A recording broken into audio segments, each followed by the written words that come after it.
Benim isimim Vakil, familiyam Ahmetcanov. Samara'dan ne kadar çıktım.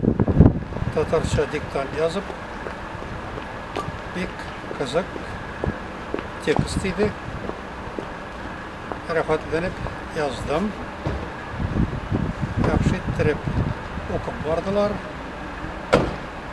Akıllı, bek seretli, gрамотный.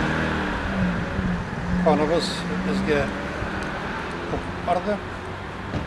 Men bu dikkatini bek kerek ever dep oylayım.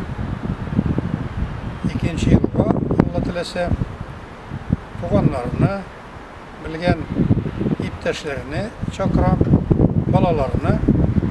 Çünkü özümüzün Tatar tilin, ana tilin bilirge tiyişler. Men Tatar tilin dünyada en matur til dep sanayım. Şunun için özümüzün ana tilimizni, Tatar tilin, özün Tatar degen kişi büyük revişte bilirge tiyiş.